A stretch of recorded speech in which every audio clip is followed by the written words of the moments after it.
Silakan duduk Bapak Ibu semuanya. Shalom, selamat siang. Puji Tuhan, bulan ini Tuhan memberi tema kepada gereja kita bahwa kita harus beribadah dengan karakter Kristus. Saya percaya setiap kita yang ada di tempat ini, kalau untuk beribadah secara fisik gitu ya, semua pasti sudah siap. Terbukti apa? Bapak Ibu datang dengan cantik, ganteng, bau harum, fisiknya siap, begitulah. Tetapi bukan cuma itu, Tuhan mau dalam peribadatan kita, karakter Kristus itu juga harus ada di dalamnya. Karena beribadah dengan karakter Kristus seperti itulah yang sesungguhnya ibadah menyenangkan hati Allah. Dan akhirnya membuat kita itu memperoleh sesuatu dalam peribadatan kita. Kekuatan Allah, penghiburan Allah, pertolongan Allah. Dan akhirnya membuat kita ini menjadi dewasa di dalam Tuhan. Karena kita tahu beribadah kita sesuai dengan kehendak Allah. Nah, untuk itu ayo sekarang kita yang sudah ada di tempat ini, yang sudah siap secara fisik ini, lengkapi lagi dengan karakter Kristus itu supaya peribadatan kita bisa lebih dan lebih lagi berkenan kepadanya.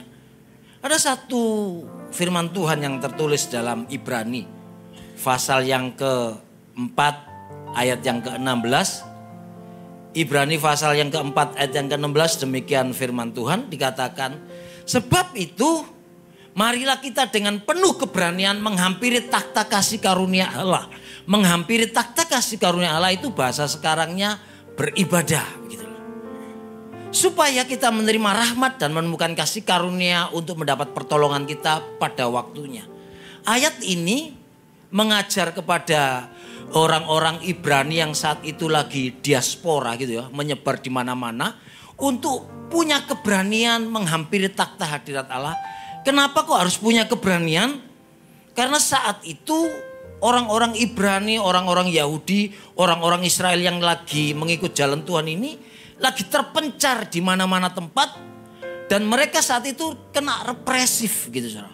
Sudah direpresif, ditekan oleh penjajah Romawi, direpresif lagi, ditekan oleh orang-orang yang agamawi ini, yang kita tahu itu adalah orang Farisi, orang Saduki, sehingga akhirnya mereka itu beribadahnya penuh ketakutan, apalagi mengikut Yesus saat itu dianggap bidat, saat itu dianggap sesat.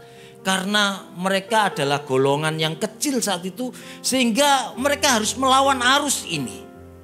Belum lagi mereka kalau belajar sejarah, mereka punya pemahaman bahwa Allah yang mereka hampiri untuk beribadah itu Allah yang dahsyat.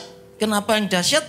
Karena pernah kejadian nenek moyang mereka ketika diajak beribadah oleh Musa itu menghampiri Gunung Horeb, Gunung Sinai, tempat 10 perintah Allah diturunkan, mereka ketakutan. Itu bisa kita baca di dalam Keluaran pasal 20 ayat yang ke-19. Bagaimana di situ diceritakan bahwa ketika mereka menghampiri Allah, diceritakan bahwa mereka berkata kepada Musa, engkaulah yang berbicara dengan kami, maka kami akan mendengarkan, tetapi janganlah Allah berbicara dengan kami, nanti kami mati. Ini yang berbicara adalah nenek moyang orang Ibrani yang lagi terima surat itu tadi. Bahkan kalau kita buka di ayat sebelumnya, di ayat yang ke-18, kenapa mereka sampai ketakutan dan mau mati begitu? Karena setiap kali Tuhan itu berkata-kata, berfirman, dicatakan seluruh bangsa itu menyaksikan guruh mengguntur, kilat sambung menyambung, sangkakala berbunyi dan gunung berasap. Maka bangsa itu takut dan gemetar dan mereka berdiri jauh-jauh. Artinya bahwa saat itu ada banyak trauma yang membuat orang-orang Israel dalam beribadahnya dicekam dengan ketakutan. Tentang dahsyatnya Allah, tapi juga tentang tekanan pemerintahan yang ada. Belum lagi tentang orang-orang yang menganggap dirinya religi itu, yang juga mengejar-mengejar mereka. Sehingga mereka semuanya ketakutan. Lalu seperti juga orang Israel saat itu dikatakan, jangan kami, lebih baik kamu saja yang berbicara dengan Tuhan, nanti sampaikan dengan kami, baru kami yang akan dengarkan. Artinya, tolong Musa, wakili kami, untuk beribadah dengan Tuhan, nanti supaya apa yang kamu peroleh dari Tuhan baru terjemahkan kepada kami. Saat itu memang keadaannya mendukung untuk hal seperti itu. Tetapi untuk hari-hari ini bersyukurlah Bapak Ibu, kita ini masuk di dalam zaman kasih karunia di mana Allah kita tidak lagi yang Allah tak terhampiri seperti zaman itu. Karena ketika ayat ini ke Ibrani ditulis, itu adalah masa ketika Yesus sudah bangkit dari kematian, Yesus yang sudah naik ke surga, bahkan ditandai juga tirai bait Allah yang memisahkan ruang maha kudus dengan ruang kudus ini tersobek begitu.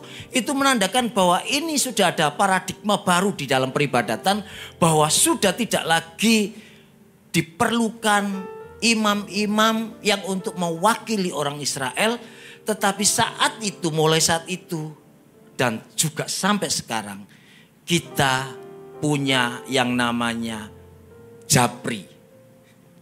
Langsung tembus sendiri, tidak perlu pakai perwakilan. Nah, hari ini ayo siapapun kita, sudah jangan lagi mencari hamba Tuhan yang top, pembicara yang hebat, orang-orang yang diurapi Tuhan, walaupun memang itu bisa membuat kita makin kuat iman, tapi jangan pernah lupa kita ini punya jalur pribadi yang langsung tembus dengan Tuhan. Jangan lagi takut, supaya setiap kita yang punya problem, punya masalah, punya sakit penyakit yang lagi menghambat hidup kita, ayo pakai jalur ini.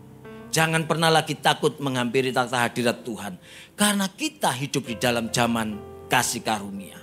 Dan kalau kita ada di zaman kasih karunia ini, pergunakan zaman yang ada ini dengan demikian luar biasanya.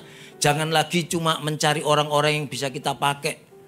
Beberapa orang-orang yang lagi diberkati Tuhan, dia tidak lagi bermasalah dengan ekonominya, malah tidak menghampiri Tuhan dengan kasih karunia yang berani ini, malah mewakilkannya lewat mungkin istrinya, anaknya. Mah, mau ke gereja ya? Ini tadi malam aku kan tidurnya terlambat. Sampai bangun ini, aduh masih kurang ini aku tidur. Bisa enggak kamu aja sendiri yang ke gereja? Nanti aku titiplah untuk Tuhan. Bayangkan saudara, beribadahnya yang penuh keberanian dengan kasih karunia karena terberkati. Sampai akhirnya menghitung-menghitung itu terlewat malam. Tidurnya kurang, pagi tidak bisa bangun. Ibadahnya diwakilkan ke istrinya. Sudah tahu begitu, 2 kali, 3 kali ibadah, 4 kali tidak kelihatan. Gembalanya turun gunung. Cari itu bapak, datangi ke rumahnya. Lalu ditanya, Pak kenapa? Saya lihat bapak sehat, ekonomi baik, semuanya berjalan lancar, anak istri mendukung semuanya. Kok enggak kelihatan batang hidungnya di gereja? Aduh Pak Gembala, aduh Pak Pendeta, maaf. Memang ini memang saat-saatnya kayaknya peluang dari Tuhan juga terbuka lebar untuk perekonomian ini. Kan Bapak tahu kabar-kabar di luar itu. Yang Israel lagi berantem dengan Iran itu. Itu berdampak Pak buat perekonomian. Nah makanya itu saya sekarang ini dapat celah jadi broker. Jadi broker kayaknya apa Pak? Oh ternyata bahasa sekarangnya itu makelar saudara. Ada orang minta tolong ini Pak. Dari luar negeri carikan barang ini, carikan barang itu, ini itu. Dan saya cari-cari ini kadang harus sampai waktuku ndak ada untuk ke gereja. Tapi Pak Pendeta, tapi Pak Pendeta tenang aja. Mungkin saya ndak bisa hadir. Ndak masalah, cuman sekarang kira-kira gereja butuh apa ini? Mulai dan saudara. Dia hadirnya peribadatannya diwakili oleh dompetnya. Ada berapa banyak kadang karena bisnisnya demikian pesatnya dengan serta-merta gampang dia. Gereja butuh apa Pak? Apa yang bisa saya tolong? Sesungguhnya bukan saudara yang menolong gereja loh. Bukan saudara yang membantu gereja. Gerejalah yang hadir untuk memberkati kita semua. Untuk menolong kita, untuk menjadi orang-orang yang luar biasa di dalam Tuhan. Oleh sebab itu ayo sekarang pergunakan waktu yang ada. Supaya kita ini bisa menghampiri takhta hadirat Tuhan dengan penuh keberanian dan penuh sukacita. Sehingga tidak ada lagi seperti modelnya orang Israel zaman dulu. Beribadah terwakilkan, beribadah diwakili untuk mau menghadap Tuhan, mau minta tolong orang-orang lain dan lain sebagainya. Sudah tidak ada lagi. Mari hampiri takhta hadirat Tuhan dengan berani. Lalu masuk di zaman sekarang, di zaman yang penuh kemurahan ini, beberapa orangnya kebablasan begitu, kebablasannya bukankah Tuhan kita ini panjang sabar, murah hati. Oleh sebab itu keberaniannya menghadap hadirat Tuhan itu berani sampai demikian rupa. Ini di zaman sekarang dia lupa bahwa takhta kasih karunia itu adalah takhta yang penuh kekudusan, takhta yang penuh kesucian, takhta yang tidak bisa dipandang sebelah mata dan dibuat permainan.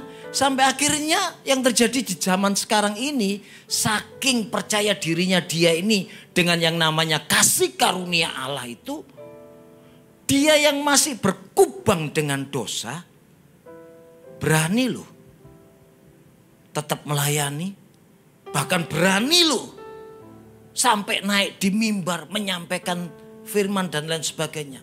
Sementara dia sendiri tahu dia tidak beres dalam hidupnya, tapi karena tertutupi oleh kalimat tadi keberanian untuk menghampiri, dan itu adalah yang dihampiri kasih karunia Allah.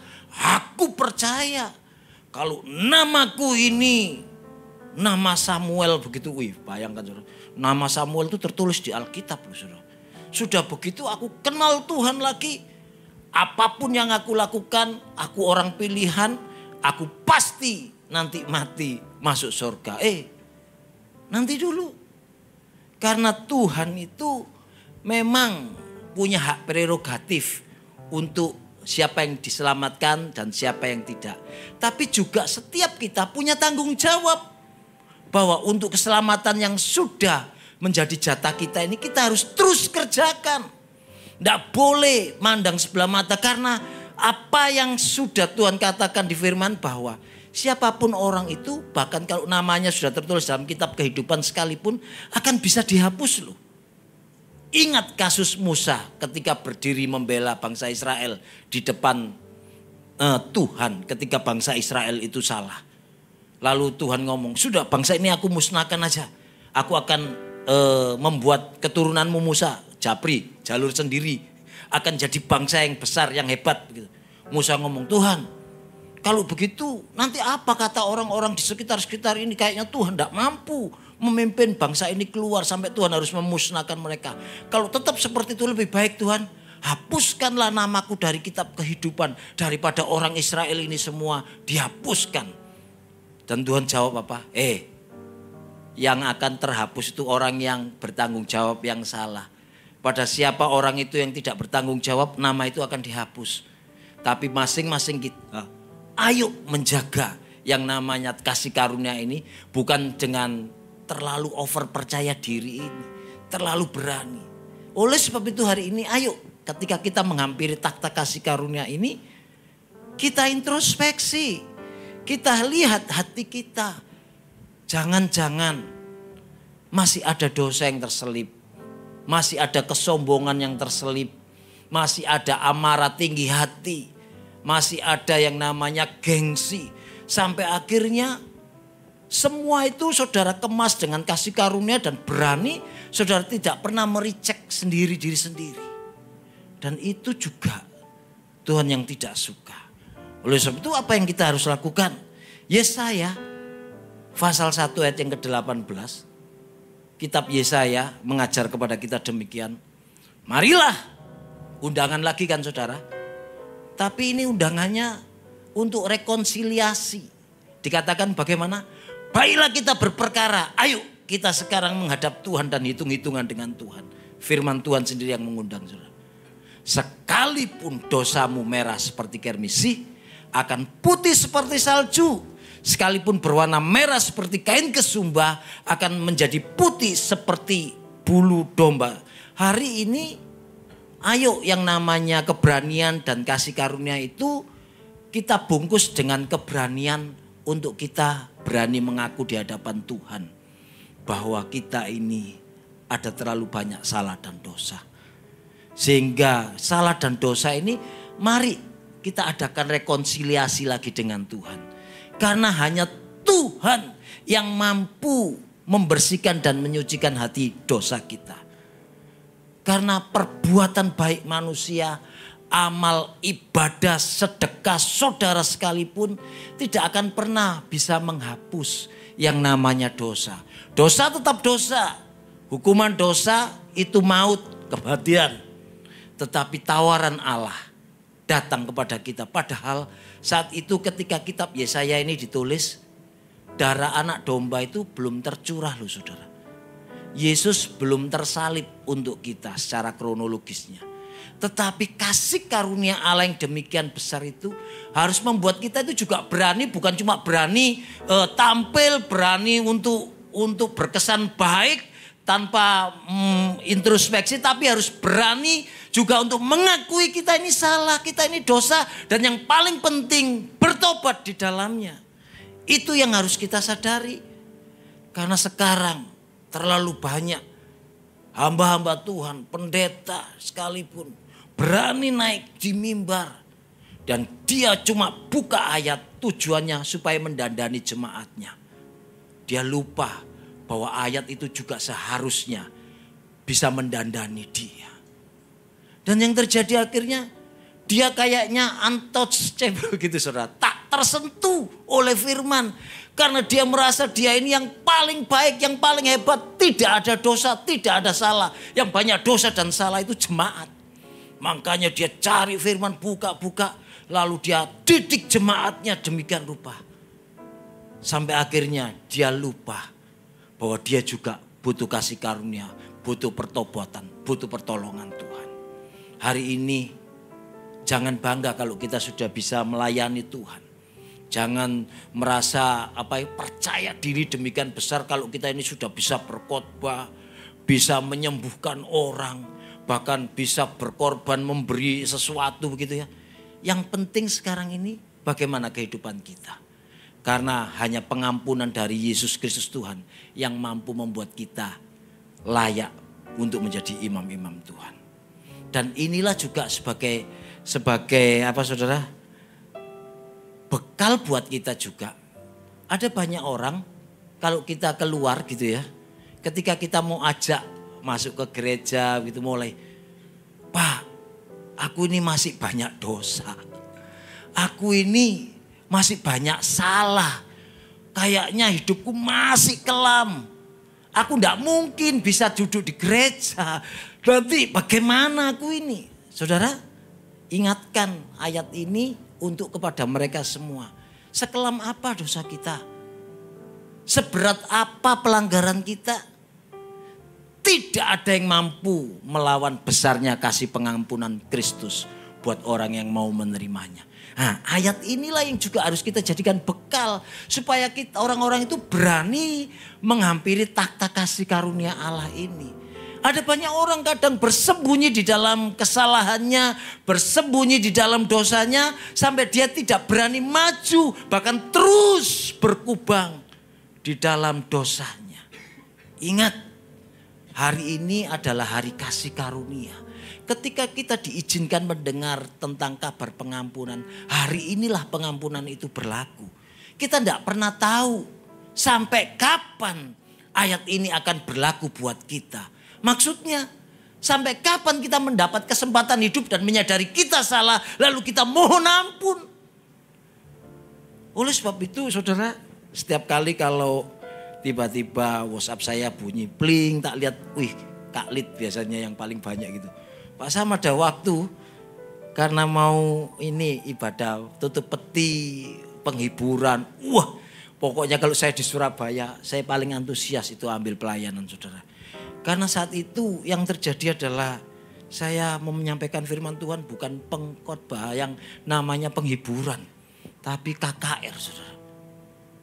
Kenapa? Karena kalau orang lagi berhadapan dengan maut itu jujur loh. Pasti serius, pasti semua mendengarkan, pasti hatinya kan semua lagi melo-melo begitu ya. Itu saatnya saya senang sekali sampaikan khotbah ini. Kenapa? Ketika saya sampaikan, saya nantang kepada jemaat, yang semua hadir di tempat ini, yang lagi turut berbelasungkawa dengan keluarga. Hari ini kita menghantar almarhum almarhumah. Siapa tahu sebentar lagi saya. Lalu mereka senyum-senyum kan saudara. Pak Pendeta itu lucu ya. Tapi kayaknya begitu, tak tekan lagi. Tapi jangan lupa, bisa jadi saudara juga yang akan dihentar. Ketika itu kena teng, masuklah ayat ini. Mumpung ada kesempatan, mumpung takhta kasih karunia itu Allah ada, beranilah untuk mengaku, beranilah untuk memohon ampun, dan berani untuk bertobat. Karena ini saatnya yang terakhir. Saya tidak pernah tahu, saudara minggu depan juga apa ada di tempat ini, saya juga tidak tahu. Karena kan kita semua tidak pernah tahu. Satu detik ke depan apa yang terjadi dalam hidup kita, kita tidak pernah tahu. Kalau hari ini ayat ini sampai kepada kita, ayo terima kasih karunia Allah. Dan bawa juga teman-teman kita yang di luar-luar sana. Ketika diajak naik ke mimbar pelayanan, jadi asar diaken begitu ya. Saya masih kurang bagus ini loh saya. Nah, makanya itu ini kesempatan. Setelah kalau kamu kayak melayani gitu, nanti kan kamu bisa kurang loh. Saya ini loh masih minum mabuk. Nanti kalau saya waktu salam-salam begini ada orang kenal. Loh Pak, tadi malam kan yang di bar sebelah sana. Yang jalannya miring-miring begini Pak. Nah gimana nanti saya ngomong? Nah makanya itu kalau kamu sudah terima tamu, terima asyar jadi pelayan-pelayan Tuhan. Berhenti dari minum mabukmu. Supaya kamu nanti ketika salam-salam ke orang. Kamu tidak lagi, oh sekarang sudah tidak mabuk ya Pak. Nah begitu loh. Ini ayat bisa kita pakai untuk ngerangkul sesama kita. Untuk membantu orang-orang untuk berani lebih maju lagi. Dan berikutnya ada sesuatu ayat yang harusnya kita juga sadari. Mazmur pasal 34 ayat yang ke-18. Firman Tuhan ngomong begini. Tuhan itu dekat kepada orang-orang yang patah hati. Dan ia menyelamatkan orang-orang yang remuk jiwa. Loh, hubungannya dengan takhta kasih karunia itu apa? Ternyata saudara, ada banyak orang lupa. Kalau dia ini berhadapan dengan lawan begitu ya. Mungkin dia fight-nya tangguh, teguh. Karena memang sudah posisinya berseberangan. Tapi kalau dengan ayat ini saudara, sudah tahu orang-orang yang patah hati itu patah hati dengan siapa? Pasti adalah dengan orang yang dia kasihi, yang bukan lawannya. Orang yang tadinya satu bidang dengan dia, bukan berseberangan.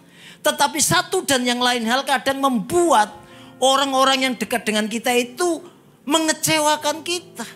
Dan itu yang bisa membuat kita patah hati. Tidak ada ceritanya kita patah hati dengan musuh begitu. Kita tidak pernah naksir dia, tidak pernah kejar-kejar dia. Tiba-tiba aduh aku patah hati dengan dia. Tidak ada. Patah hati mungkin dengan calon kekasih kita. Atau juga patah hati dengan orang-orang yang terdekat dengan kita. Begitu kita berharap besar kepada istri kita, suami kita, anak kita, orang tua kita. Kadang ekspektasi itu tidak terwujud. Bahkan orang-orang itu mengecewakan kita. Dan biasanya kalau sudah kena orang-orang yang seperti itu kayaknya power kita ini langsung hilang begitu saudara. Kalau dengan lawan mungkin ya sudahlah. Aku fight dengan kamu. Kalau kamu fight dengan aku tinggal mau menang satu kalah. Kalau tidak menang tidak kalah ya sudah. Jalan sendiri-sendiri. Tidak pernah ada membekas yang namanya rasa sakit dan rasa remuk hati ini. Tapi kalau dengan orang-orang yang kita kasih. Ada banyak kadang kita ini hebat di luar. Tetapi ketika kita dengan rumah tangga kita. Dengan orang-orang yang kita kasih. Kita kayaknya sudah hilang semua ayat itu. Karena kita sudah betul-betul tidak bisa berpikir. Begitu loh. Apalagi ini yang harus aku lakukan. Apalagi ini harus kita lakukan. Ingat saudara. Hampiri Allah. Karena takhta kasih karunia itu masih terbuka buat kita. Beranilah. Karena Allah ada dekat dengan orang-orang yang remuk hati. Orang-orang yang patah hati. Yesus dengan orang-orang yang berseberangan dengan dia. Baik itu orang Farisi Saduki pun mungkin ya cuman sekali dua kali aja Yesus strike gitu ya. Pukul tak selesai gitu. Tapi dengan muridnya, orang yang sejalan dengan dia, orang yang dia didik. Yesus demikian luar biasanya sampai pernah ketika di Taman Getsemani dia berdoa. Kalimatnya itu ngomong, seperti mau mati rasanya. Kenapa? Karena murid-muridnya ini dia tahu betul. Yang satu ini akan mengkhianati dia. Yang satu ini akan menyangkal dia. Beberapa yang lain bahkan akan lari terbirit-birit meninggalkan dia. Coba bayangkan saudara, kalau saudara diizinkan punya karunia mengerti apa orang-orang yang saudara cinta itu akan menusuk saudara dari belakang. Kira-kira masihkah saudara bisa bertahan dalam hidup ini? Yesus itu seperti itu. Kenapa ketika perjamuan malam terakhir itu ketemu dengan Yudas, dia sampaikan kasihnya itu. Ini loh orang yang mencelupkan roti dengan aku. Orang ini yang akan mengingatkan aku. Itu bukan tanda bahwa dia itu mau memojokkan dan mengolok-olok Yudas. Bukan. Itu tanda dia mengasihi Yudas supaya Yudas itu sadar dan segera bertobat. Karena apa yang dia planning, apa yang dia rencanakan terbuka dengan jelas di mata gurunya. Tetapi kenyataannya Yudas yang dapat kesempatan untuk berobat itu tidak bertobat. Bahkan dia langsung lari keluar. Dan dia tetap melakukan rencana yang jahatnya itu. Dengan Petrus juga demikian. Petrus, semua orang-orang ini akan meninggalkan aku. Woi guru, kalau toh semua itu meninggalkan engkau, aku tidak akan meninggalkan engkau. Bahkan aku akan mau mati bersama dengan engkau guru. Coba bayangkan saudara. Dan saudara dengar itu lalu saudara tahu betul endingnya nanti seperti apa kira-kira. Ketika saudara harus mencuci kaki murid-murid itu. Pas di kakinya Petrus airnya pakai tetap air yang standar atau yang air panas begitu. Ini mulutnya ini perlu dicuci juga ini kan. Apalagi kalau di kakinya Yudas Iskariot ketika dicuci itu. Mungkin airnya saudara ganti HCl. Karena kita mengerti ini orang akan menusuk kita dari belakang. Tapi ketika orang itu bisa menerima keadaan itu. Masih berani menghampiri takhta kasih karunia Allah. Ingat, orang itulah orang yang dekat dengan Tuhan. Mungkin hari-hari ini orang-orang yang kita harapkan untuk menolong kita, untuk menjadi penghiburan kita, orang-orang yang kita kasihi, yang kita curahkan perhatian kita, curahkan tenaga kita, curahkan dana kita untuk orang-orang itu. Hari-hari ini orang itu mungkin pelan-pelan lagi mengkhianati kita, lagi menusuk kita dari belakang, lagi berlaku tidak baik buat kita. Mungkin hati kita remuk, kecewa, patah hati gitu saudara. Tapi jangan pernah takut. Ada Tuhan yang dekat dengan kita. Untuk itu ibadah dengan membawa model karakter Kristus itu harus yang seperti apa saudara? Dikatakan bahwa ibadah akan boleh terjadi ibadah. Kalau ibadah itu disertai dengan penyembahan. Penyembahan itu bukan hanya bicara tentang posisi badan, sikap badan. Tapi penyembahan itu lebih berbicara tentang posisi hati, sikap hati. Sehingga kalau saudara hadir di tempat ini dan saudara menjembah, nomor satu yang harus saudara cari itu hatimu di sini enggak. Pikiranmu di sini enggak. Karena terlalu banyak orang hadir di tempat ini, hadir di dalam peribadatan. Fisiknya saja, tubuhnya saja yang hadir. Pikirannya melanglang buana, hatinya kesana kemari. Apalagi kalau gak usah ngomong tantangan lah. Ada tawaran-tawaran. Kamu mau kemana minggu? Ya minggu ibadah lu. Kamu ibadah sih? Ya sebentar lah ibadah, cuma sebentar kok. Cuma 2 jam itu. Loh kamu ini bisa enggak ketemu dengan aku hari minggu? Jam berapa? Nanti jam 11. Waduh pas itu jamku ibadah. Tunggulah. Loh aku mau kamu suruh tunggu. Kalau kamu enggak cepet ya enggak bisa loh saudara. Mulai kan begitu ini. Hatinya sudah bingung ini. Badan hadir. Fisik hadir, pikiran. Wih, jangan-jangan aku ditinggalin dulu teman-temanku ini. Waduh, ini ada gangtoan ini pas. Nanti kalau aku ndak hadir, dia diambil semua oleh yang sebelah sana. Aku ndak dapat apa-apa ini. Coba saudara, introspeksi yuk. Hari ini diraba dulu dadanya, adakah hatimu? Sebab kalau ada, konsep menyembah itu akan jadi. Karena apa? Menyembah itu artinya juga berkorban. Memberi persembahan, menyampaikan sesuatu. Tapi yang terjadi banyak hal. Orang beribadah menyampaikan tagihan. Tuhan, bukankah Engkau berfirman, aku akan jadi kepala tidak jadi ekor.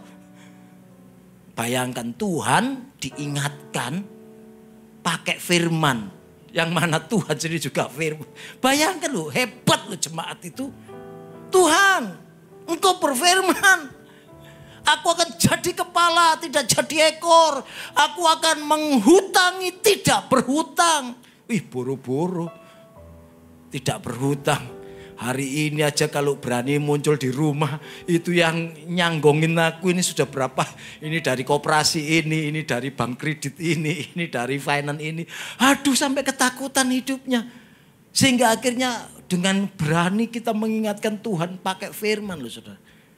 Loh, mana konsep ibadahnya? Padahal ibadah itu kan menyembah. Apalagi kalau saudara tanyakan ke tim PAW. Pasti nomor satu, nanti penyembahannya apa? Wih, seringkali kan lagu penyembahan dulu dinaikkan. Kayaknya Tuhan sudah cukup kalau lagu itu sudah dinaikkan. Belum. Karena hati kita belum bisa memberi kepada Tuhan. Untuk itu Ulangan pasal yang ke-16 ayat yang ke-16. Itu biar kiranya menjadi semangat kita juga di dalam beribadah hari ini. Ulangan pasal yang ke-16 ayat yang ke-16. Demikian firman Tuhan. 3 kali setahun setiap orang laki-laki di antaramu harus menghadap hadirat Tuhan Allahmu di tempat yang akan dipilihnya, yakni pada hari raya roti tidak beragi, hari raya 7 minggu, dan pada hari raya pondok daun. Garis bawah yang kalimat terakhir ini yang penting saudara. Demikian dikatakan, janganlah ia menghadap hadirat Tuhan dengan, kayaknya ini Pak Sam ini mulai dapat pesan sponsor ya. Gereja kayaknya butuh sesuatu ini kok sampai ada kalimat jangan dengan tangan hampa. Saudara, kalau saudara tersinggung dan kena dengan ayat ini ya berarti memang saudara belum memberi gitu loh. Buktinya saudara tersinggung. Kalau saudara tidak tersinggung berarti saudara sudah melakukan tidak dengan tangan hampa. Tapi saya tidak ngomong tentang pemberiannya ini. Tapi yang paling penting itu dikatakan bahwa saudara datang ke hadirat Tuhan itu membawa korban itu jauh lebih penting. Memang bisa kita artikan korban itu finance yang bisa saudara lakukan dengan memasukkan amplop dan dimasukkan di peti persembahan. Itu bisa. Tapi yang paling penting sekarang ini, sudahkah dalam peribadatan kita ini membawa hidup kita sebagai persembahan yang harum di hadapan hadirat Tuhan. Supaya bukan cuma lidah bibir kita saja yang jago dan hebat menyanyi. Sementara lagu itu keluar bukan karena dari hati. Meskipun badai silih berganti dalam hidupku. Mulai kan. Hujan gerimis batal ke gereja. Wah, nyanyinya badai silih berganti. Tapi hanya gara-gara sendal ndak ketemu, sepatu ini tinggal satu, mungkin karena si blackinya gigit bawa kemana-mana. Saudara berangkat ke gereja dengan hati gusar. Belum lagi kaos kakinya hilang sebelah. Belum lagi membangunkan suami ndak bangun-bangun. Anak digoyang-goyang ndak, waduh gusar terus. Datang itu sudah muka manyun, ndak damai sejahtera, duduk taruh tas. Bayangkan saudara. Terus ditanya, kenapa? Aku mau ibadah. Lupa konsep ibadah itu berkorban. Hari itu mungkin saudara harus awali dengan yang namanya korban perasaan dulu. Korban sakit hati dulu saudara. Ini suami kok ini istri. Waduh anak-anak ini juga belum lagi cari angkutan. Ini yang namanya online sudah oke tapi kok enggak jalan-jalan di aplikasi. Di chatting malah dia minta yang batalkan. Batalkan aja Bu kalau memang enggak betah nunggu saya. Coba bayangkan saudara. Mau ibadah tes case-nya untuk korban perasaan seperti ini. Masihkah kita bisa beribadah? Ayo konsep ibadahnya dibungkus dengan benar. Supaya kehadiran kita di tempat ini lebih leluasa lagi. Jangan paling penting sekarang jangan dengan tangan kosong. Maksudnya itu paling tidak sekarang ayo bawa teman kita, saudara kita, keluarga kita. Mungkin juga orang-orang yang kita gaji, karyawan kita, asisten rumah tangga kita. Bahkan perlu driver pilot kita. Bawa itu sebagai persembahan juga di mata Tuhan. Persembahan jiwa-jiwa itu jauh lebih harum. Karena ketika kita mendengar khotbah yang luar biasa di tempat ini yang memberkati kita. Orang-orang itu juga biar menikmati pesta yang sama dengan kita di tempat ini. Sudahkah kita lakukan hal itu di dalam peribadatan kita? Ibadah bukan cuma menyampaikan tagihan-tagihan kita. Ibadah bukan cuma ngeklaim Tuhan dengan janji-janjinya. Ibadah bukan cuma kita fasih bertutur kata, menyampaikan lagu-lagu yang indah-indah. Tetapi ibadah itu harus didasari atas niat rela berkorban. Dan jangan sampai ibadah saudara adalah saudara bungkus. Karena saudara mau cari siapa yang mau saudara jadikan korban. Ini aku sudah bingung ini mau utang kemana lagi nih. Tak lihat orang-orang di gereja sudah makmur semua lah. Sudah datang ke gereja lah. Siapa tahu ada yang bisa tak korek kanan kiri. Cari orang untuk jadi mangsa, jadi korban. Bukan kita yang mengorbankan diri. Hati-hati saudara. Oleh sebab itu siapapun kita di tempat ini syukuri. Karena kita masih boleh untuk beribadah dengan hati yang penuh sukacita. Dengan membawa persembahan yang ada. Dengan membawa berkat-berkat Tuhan yang luar biasa. Saya undang pemain musik WL Pujian.